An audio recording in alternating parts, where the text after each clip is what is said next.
All right. We're live from 304 Studios in Jonesboro, Arkansas. This is an STS Pod Club production.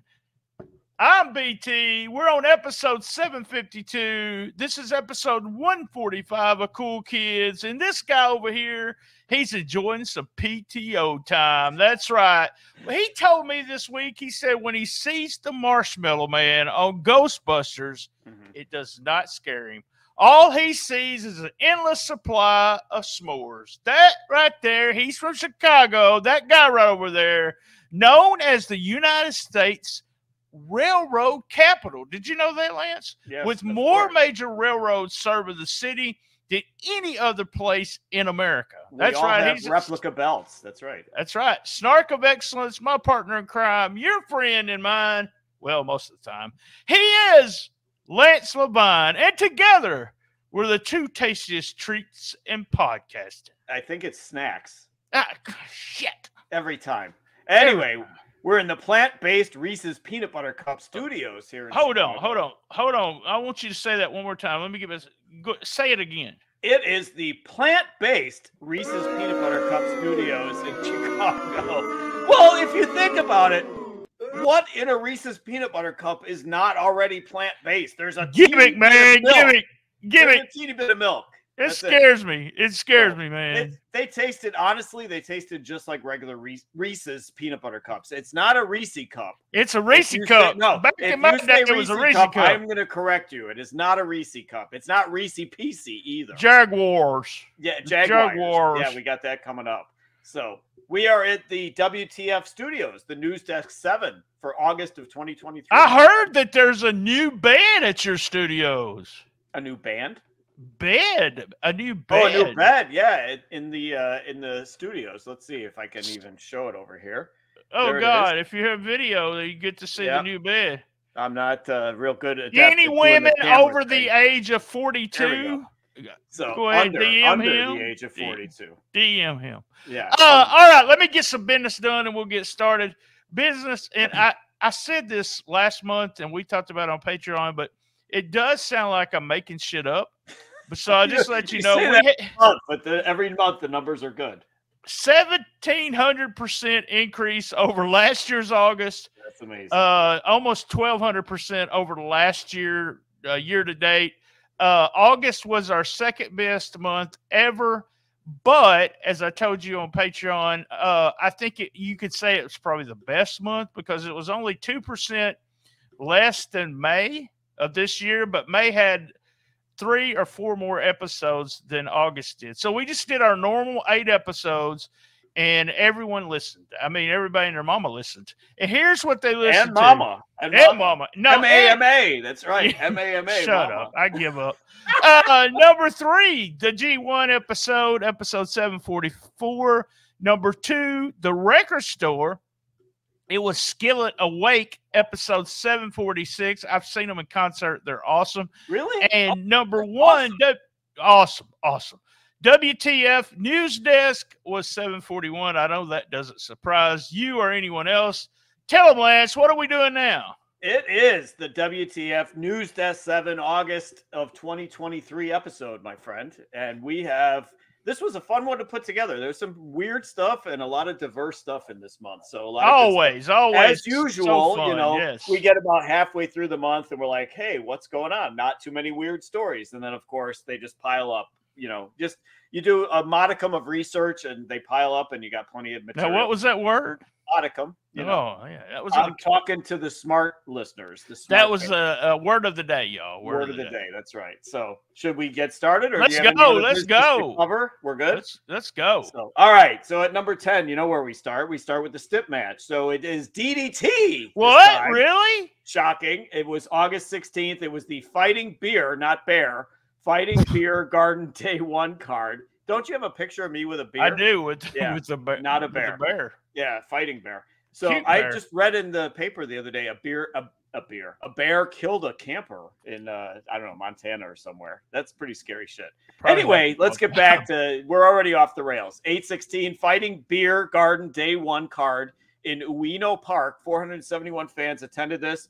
It was a Trammell special. It was the blindfold hidden breast 4-way death match. And in this hidden breast death match, Kazuki Hirata beat 3 other guys. Harashima, because it's all in caps. He is so good too. I don't know why he does this shit.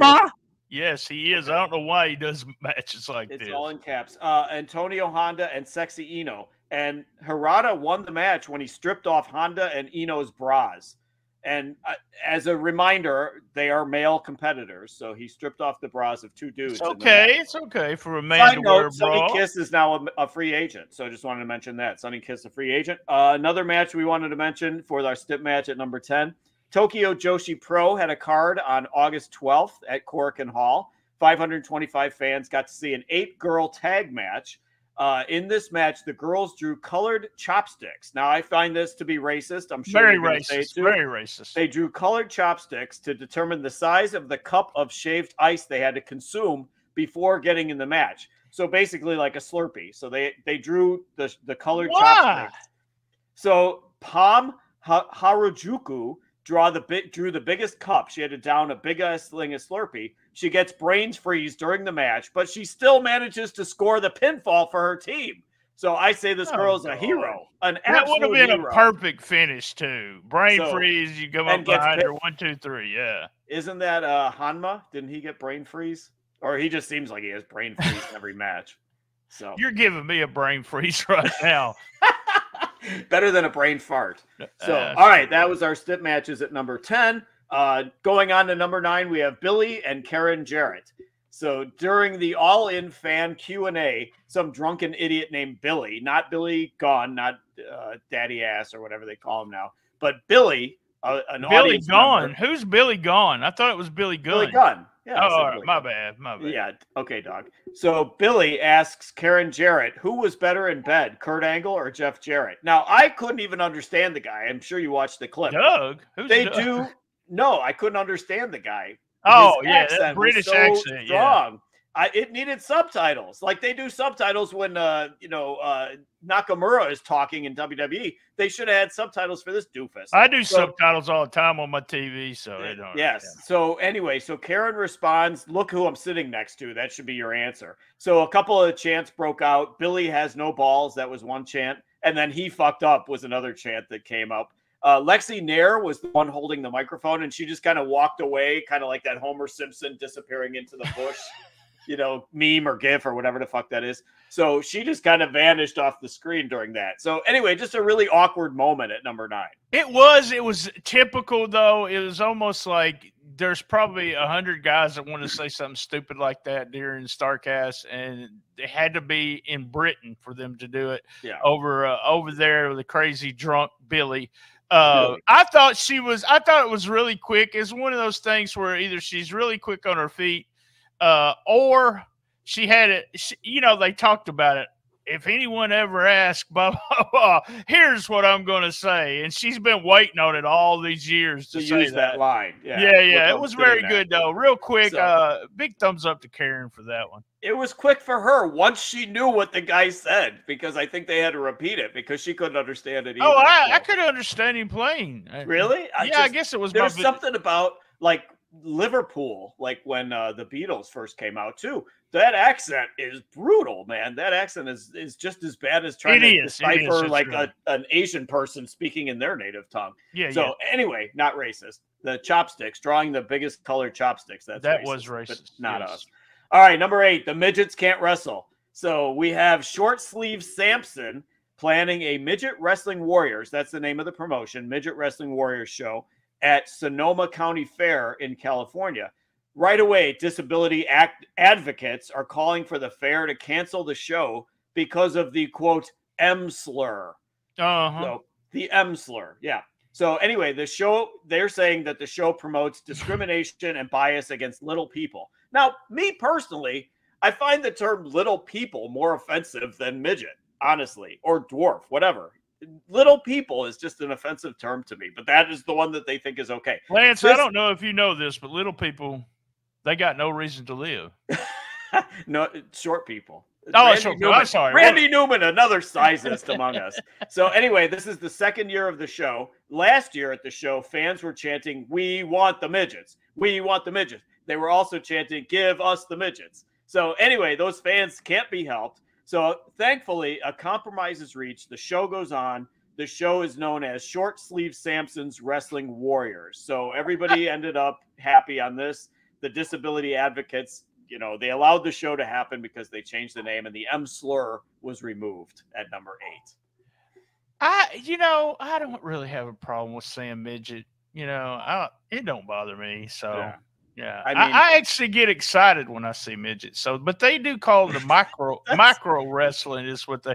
Well, if I go to Walmart, here is a twofer right here. Okay, if I go to Walmart and I'm wearing pants, that's the first cool thing. But here's the twofer. If I see a woman with a nice big round booty, or both, his twofer would be if I see a midget. Now the thing that really would do it, big time is if it is a midget woman with a big booty. Yeah, it has happened, but not a lot. So I like midget. I don't get this. I don't get the little people. I think little people sounds. I don't know. It just sounds like a Disney thing or something. Little people. The little people, yeah. Disney characters or like the Smurfs or something. It's all right. I'm still calling them midgets, and unless we I don't find that offensive. Okay? I mean, that was the term forever. Well, we're not midget, so we can't probably find anything like that offensive. So, and a side note on this: everybody in the stories that we were researching for this, everybody said this short sleeve Samson guy is a great guy, real good guy, and he's just trying to make a buck, and he's trying to promote the wrestling with the little people, as it were. So thankfully, the show went on, so that's good. So, all right, at number 7, our crime blotter is just out of control. We've got Lord. Wheeler's got a gun. Now, I was going to do it to the tune of Aerosmith. Wheeler's got a gun. Wheeler's got a gun. Sonny throws in the towel. Grado kidnaps a bad guy. Kimberly is a whack job. And a lucha star breaks her leg in prison. So we're starting off with Daniel Cash Wheeler, one half of the greatest tag team in the history. Fuck the Revival. That is their name. He's arrested on August 18th by Orlando police, charged with assault with a firearm. So the incident actually occurred in July, but the arrest was in August. So one Daniel Mata alleges that Wheeler was driving near him, pointing a gun at him from his Jeep. So oddly, Wheeler is allowed to go to Wembley for All In, where they actually defeat the Young Bucks. I mean, it seemed obvious that they were going to get the slap on the wrist for the embarrassment of the charge, but they didn't lose the titles to the Bucks at All In. How he was able to go, I don't know. Whatever. It's not. I mean, it's not. The thing about it's not a felony or anything. He didn't shoot anybody. Yeah. He just waved a gun, and he has a registered weapon. So I know this is going to surprise you, but people in that part of the country have weapons. They really do. And they shit their pants, I'm told. Yeah, they shit their pants, and they have chews too. So he probably was chewing. He shit his pants, and he was trying to get somewhere really fast. Yep. Before he shit his pants, so he waved his gun. There we go. Daniel Mata looked at him funny, or maybe he went like this, like, whew, it stinks. Somebody must have shit their pants around here. And then the next thing you know, Daniel's got a gun. He waves the gun at him from his truck. So we are told it was a road rage case. That is what the insiders are saying. So, all right, then we have Tammy Sitch, who we've mentioned almost monthly for the last 3-4 years here. Pleads no contest on August 16th in Daytona Beach, Florida, before her DUI manslaughter trial begins. The case, of course, referring to the 2022 case where she crashed into a car that was stopped at a red light, killing the 75-year-old driver. So Sonny could go to prison for 25 years for this.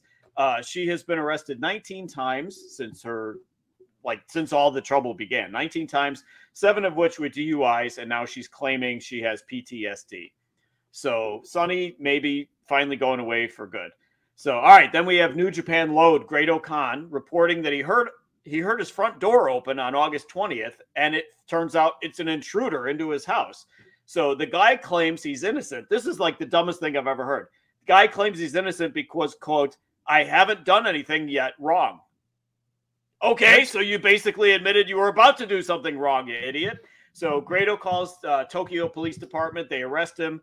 he does hold him until the cops get there and politely offered him a bottle of water because he looked thirsty. So I thought that was very nice of Grado to offer him a bottle of water. So then we move on to Kimberly, the ex of Zach Wentz. We've talked about her before. She is a nut job. She is scheduled for trial in Sebring, Florida for a DUI, resisting arrest, and battery of an officer. So Officer PJ Roberts found her in her car facing the opposite direction at a red light. So she's facing the opposite way at a red light and at 5 p.m. So I'm like, all right, at 5 p.m. you're already hammered. That's pretty scary. So anyway, then she drives away recklessly. He pulls her over. She's bloodshot. She's slurring words. She says she tries to flee the scene. She says she has to go to get her laundry. So I'm like, that's a very good excuse. You know, your laundry is almost done. You got to go get your laundry. So she then attacks the officer, Roberts, draws blood. I'm told it's Hardway. Pretty sure it was Hardway on that. And she could go to jail too. So this is a first-time DUI for her, which they say the punishment for a first-time DUI is minimal, but the battery of a cop could put her away for 5 years. So she better have a good lawyer to get out of that one. So, and then finally, Juana Barraza is an imprisoned serial killer in Mexico. She claims she was a luchadora by the name of La Dama del Silencio. I believe that's the Silent Dame is the translation. So within wrestling, the belief is that it's a work, but there is a photo that surfaces of her with a title belt, like she's a champion. But upon closer scrutiny, the belt was a WCW replica Bill Goldberg belt. So that was the luchadora. She's claiming she was a luchadora in prison for being a serial killer. So that is our crime blotter. I'm exhausted at number 7. Man, I think you're on crank or something. You're talking 90-0. Jesus Christ, settle down. Look, it's that PTO. Oh, that is. That's PTO. He works for Impact. Yeah. See, Sonny, there's something weird about that. And I'll have to go back and look at her plea is a little different than a normal plea. So it's like she's saying she's guilty, but she's not guilty. Oh. It's not an Alfred plea, but it's something. I have to go back and look at that. Kimberly Lee is a little crazy. I thought it was funny that they found that she told everyone she was a wrestler, and then they founded the WCW belt, which we see. There's so many wrestlers on TV when in the crowd too, and that Grado do something else? Like he's always he's like, for as like boring as a wrestler as he is, he's always doing Grado. Like good deeds. He's always doing good deeds. Remember, there was like some girl was getting harassed or something. And right. That's what I'm talking about. Yeah. And then he holds the guy, the idiot who's breaking into his house, who says, "I haven't done anything yet wrong, dumbass." So and Kimberly, if I remember, I think the story we did about her was about 3 years ago. And it was part of the story was that she was a vegan or vegetarian or something. So if she goes to jail, she's going to have a hard time because they ain't going to serve her no vegan plant-based Reese's peanut butter cups in jail. That's for sure. You never know. They do weird things now. So, all right. What's number 6? Number 6 is our MMA corner. We have Musk versus Zuckerberg is off, sadly, and a former fighter is arrested with Trump. So sadly, Meta's Mark Zuckerberg announces that his MMA fight against X's Elon Musk, that's Twitter, but we call it X because we're insiders. So sadly, the Musk versus Zuckerberg fight is off. Zuckerberg says basically Musk was never serious about it, and he's still willing. He still wants to do it. He's willing. Meanwhile, Dana White says that it would have been at the Roman Coliseum, no less, and it would have done 10 million buys on pay-per-view. So all I could think when I'm reading that is that his wife must have been slapping him around too hard because, you know, we know that him and his wife like to slap each other around. I think his wife must have popped him one good. I think he might be more 10 million than Vince McMahon. So he's well, they're partners now. Step right up. They're partners now. Endeavor. I don't even know her. Anyway, and then our second MMA corner story is former 3 and 4 middleweight fighter Willie Floyd is one of 18 people arrested with Donald Trump on August 14th, accused of pressuring and intimidating election workers in Georgia to swing the vote and give Trump the election in 2020. So Willie Floyd, only a 3 and 4 middleweight fighter. So apparently he had some free time on his hands. So he was working for Trump, trying to intimidate the voting officials to giving Trump Georgia in that election. that's Trump was at UFC a couple of Oh, weeks a few back. of them. Yeah, he's been in multiple ones. So he doesn't have to go to jail like other people when he's arrested for the umpteenth time. He doesn't get to. He doesn't sit in jail. You know? Right, I don't right. know. He pulls a few strings. I'm glad. All right, we're at the commercial break. If you are watching this right now, guess what? That's it.